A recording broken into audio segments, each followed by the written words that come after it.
Fellas, the UFC have been kind of wild this week with the amount of fights that have ended up being cancelled and the fights that just haven't gone through. I thought it'd be the perfect time to do a tier list of big fights that have been cancelled in the UFC this year. So big fights that have been cancelled for whatever reason from the beginning of the year all the way to now.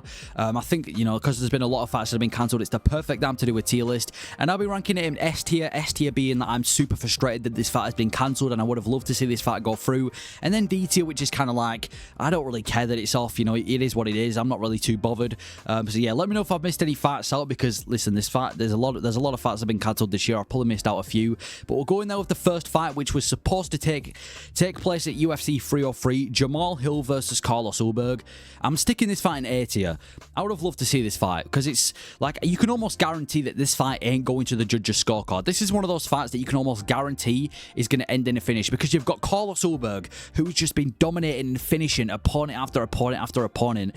And obviously in his last fight, went out there and finished Alonzo Menifield in like less than 15 seconds at UFC St. Louis. And he was getting his biggest test yet, and I couldn't wait for this fight, because he was taking on Jamahal Hill, who's also another dangerous striker, who had just been finished at UFC 300, which was obviously made him more vulnerable. And how funny would it have been if all that talking that Jamahal Hill's been doing after UFC 300, all that talking would have just ended up him getting finished by Carlos Ulberg. That would have been amazing. And I was just super interested in the matchup overall, because it's a super fun matchup. It's a big step up in competition for Carlos Ulberg, which I think he needed anyway. And even though now we've got Ulberg versus Smith, this fight obviously intrigued me a lot more, and even he intrigued me more than the original fight, which was supposed to be Jamahal Hill versus Khalil Roundtree. I was actually glad that this was a replacement fight, especially with the the momentum that Carlos Ulberg has. So I'm going to put this fight in A tier. I'm kind of bummed out that this fight has been cancelled. I would have loved to see it go through, but it is what it is. I'm pretty sure Hill got injured. Yeah, Hill got injured. We couldn't see this fight, but I would have loved to see this fight go through. And then we've got Aliskerov versus Anthony Hernandez. Now, this I think was supposed to be for UFC 298. I'm putting this all the way in S tier, man. This is such a good matchup.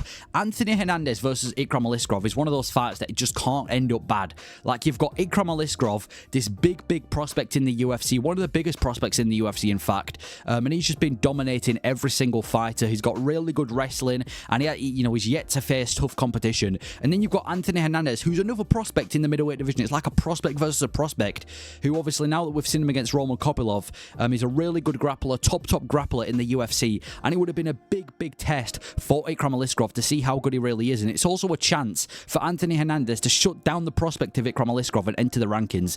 This is one of those matchups that would have just been so fun. Like the grappling, how their grappling would match up against each other, how they would look on the feet. This would have just been such a good matchup, and it would have been a big test for both of them. And it's one of those fights where it's like the best, a prospect versus prospect, because I feel like in the UFC, and even though it makes sense to do this, it's very rare that we get to see two prospects face each other, but this would have been one of those fights where we would have seen that. So Aliskerov versus Anthony Hernandez, this would have been an absolute banger for UFC 298. And even though the replacement was good, we got to see Roman Kopylov versus Anthony Hernandez, which, as we saw, was a really good fight again between two prospects. I think Aliskerov, him getting a big test in Anthony Hernandez, that would have been so fun and so intriguing to see. So that fight for me is going in S tier. This would have been so good to see, and man, it would have been amazing, because it was also a chance for Aliskerov to enter the rankings as well, and from there get big fights as well. So I'm putting that fight all the way in S tier, man. This would have been an absolute banger to see. And then we've got Jan Blachowicz versus Alexander Rakic 2. Obviously, the first fight went through. Alexander Rakic got injured, so they scheduled this. I think this was for UFC 297. I'm going to put this in B tier. The main reason it's, fairly high on this list is because UFC 297 really needed this fight. Like, let's be completely honest here. UFC 297 was not that good of a card. It just wasn't. It wasn't that stacked on paper. It didn't really perform that well. In fact, it was one of the worst pay-per-views we've had this year, and we've had some stinkers this year. So, the UFC 297 really needed this fight. I'm pretty sure Blachowicz pulled out, but on a positive hand, this fight didn't go through, which meant that we could get to see Rakic versus Yuri at UFC 300, which I'm going to be honest, I would have much preferred that fight than this fight, but it would have been a really good fight, and it can't really be a boring fight. You've got two high-level strikers in the light heavyweight division running it back, potentially pushing each other closer to that title contention. It just can't be that bad. So for Blachowicz versus Rakic 2, I'm not overly bummed out that we didn't get to see this fight, because let's be honest, they could have faced any other contender, and I don't think I'd give a shit anymore. Like I said, like Rakic versus Yuri Prochaska 2 or Prochaska 1. I prefer to see that fight more than this fight. So even though I'm a little bit frustrated that we didn't get to see this at UFC 297, and it would have been a big improvement to the card, and it wouldn't have been a boring fight as we saw in the first fight, you know, I'm not overly annoyed that we didn't get to see it. It's not one of those fights that I'm devastated we're not going to see run it back, because it is what it is. So I'll put that fight in B tier, but it would have been a really good improvement to UFC 297. And then we have Amir Albazi versus Brandon Moreno. This was a fight night main event scheduled for UFC Mexico. I'm putting this all the way in D tier. When the replacement fight is miles better than the original fight, that is saying something about the original fight. And I just wasn't that excited for this fight. The main reason being, at the time, Amir Albazi's best win was Kai Kara-France, and let's be completely honest here, he didn't win that fight. As myself and many other MMA fans saw, he didn't win that fight. Kai Kara-France, in my opinion, obviously won that fight, and because he got the win and it was what it was, and I'm not saying he didn't deserve this fight because he had just come off the win over Kara-France, it wasn't like I really was so, like, if he'd have gone out there and flatlined Kai Kara-France or submitted him in the first round, fair enough, but it was a robbery decision that he won. And I just couldn't say that I was that hyped up about seeing Amir Albazi back. And I just think the styles of each other wasn't that good. And Brandon Moreno versus Brandon Royval would have just been such a more interesting matchup. The styles of, you know, seeing them run it back again. I just think that would have been a much better matchup than this. And I just don't really give a shit about Amir Albazi versus Brandon Moreno. If we're going to see Amir Albazi, I'd like to see him face like a Mohamed Makayev or, you know, another grappler in the division. I just didn't really have that much interest in this fight, especially the way that we saw Amir Albazi in his last fight. So I'm putting this in D tier. I much prefer the replacement fight in Moreno versus Royval, but it is what it is. We never got to see the fight. I'm not too bothered if we don't see this fight again, to be honest. So that fight's going all the way down in D tier. And then we've got a fight that got cancelled this week: Robert Whitaker versus Khamzat Chimaev. This is a fight that has to go in S tier. This is like one of those fights that I'm so annoyed that we don't get to see fight. And even though we got to see the replacement fight with Robert Whitaker versus Aliskerov, which I've said in videos, I don't mind that matchup. This is one of those fights that I'd just love to see, because you've got Khamzat Chimaev, one of the biggest prospects in the UFC right now. He has just been taking on contender after contender. He's undefeated. The way that he ragdolled Li Jingliang and Kevin Holland, the way that he out-wrestled Kamarazman in that first round, the way that he looked against Gilbert Burns, he was one of the most interesting and exciting fighters in the UFC. But the big question we had revolving Khamzat Chimaev was, how would he do against top-level opposition? And this was his first fight in the middleweight division, where he was going to see top-level opposition in Robert Whitaker, one of the greatest middleweights of all time, a guy who was coming off that win over Paulo Costa. He's got a stacked resume in the middleweight division. This would have been Chimaev's toughest test, and it's genuinely a 50-50 fight. I've kind of gone back and forth on who I was picking to win this fight, because it's so 50-50. And I just don't know who I would have gone for. And even though, like I said before, Whitaker versus Aliskerov isn't that bad, and I'm actually quite excited for that fight too, this is just one of those fights I wish we saw, man. I was so annoyed when this fight got cancelled. So yeah, Whitaker versus Chimaev, I wish this fight would have gone through, and it would have made this, like, the middleweight division so interesting the way this fight would have played out. The winner potentially could have got a title shot as well, which is annoying. So Whitaker versus Chimaev, I'm sticking that in S tier. I'm super pissed that fight didn't go through. That would have been such an absolute banger. And then we've got Ulberg, Jamal Hill versus Khalil Roundtree. This for me is going to go in B tier. I'm not overly mad that this fight got cancelled. Like I said in the other fight, I'm actually more happy that the replacement fight was Hill versus Ulberg, because I was more interested for that fight than I was for this fight. But it was still an interesting fight, because Khalil Roundtree's a dangerous fighter. He's got a lot of power in his hands. We saw him come off that knockout over Anthony Smith, and again, it would have been fun to see how he would have matched up against Jamal Hill, who's just been knocked out at UFC 300. It would have been dangerous for Hill, but at the same time, I feel like Khalil Roundtree is the perfect opponent for Jamal Hill just to tee off on. Like, he's a quite a stiff light heavyweight for Jamal Hill just to go out there and outbox.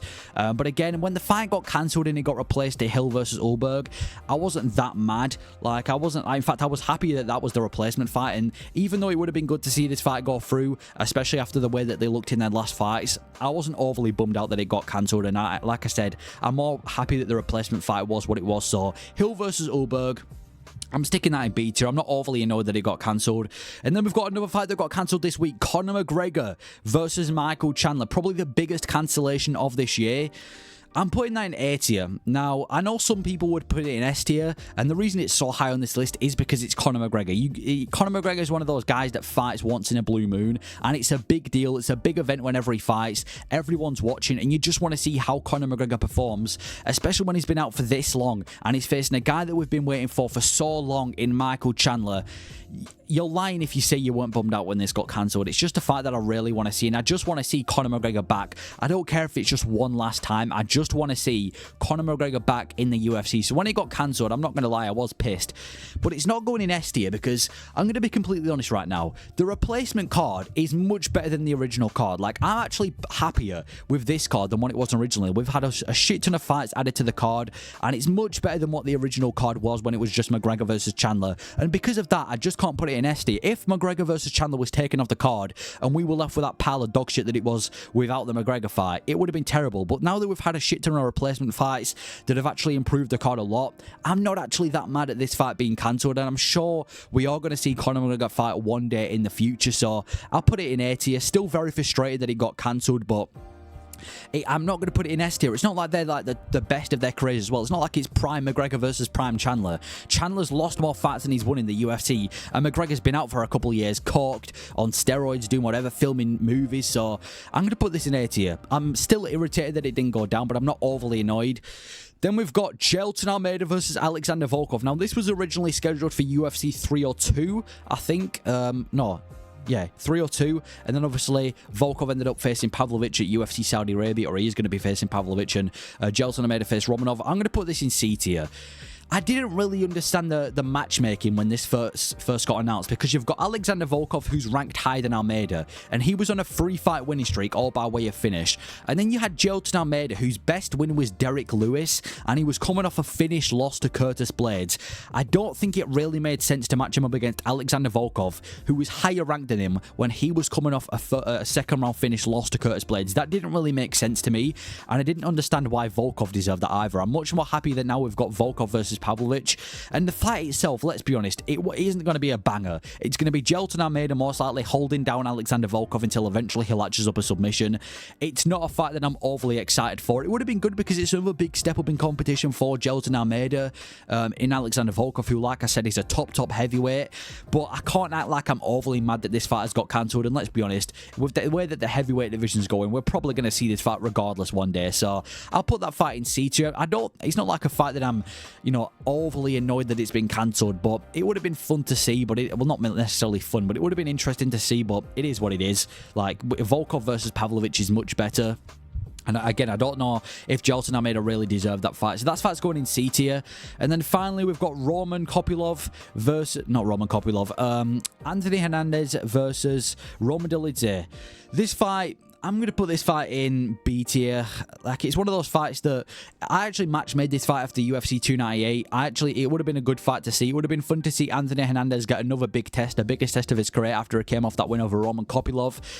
But again, it's a fight that I'm not really too bothered has been cancelled, because there's a lot of replacements that can potentially be better than this fight. I'm sure there's a lot of fights in the middleweight division right now that would have been more interested to see, and, more hype for Anthony Hernandez to come back and fight rather than Roman Dolidze, who's coming off obviously that loss to Nasser Imamov, and it wasn't like Dolidze at the time had a ton of hype, so I'm not overly annoyed that this fight has been cancelled.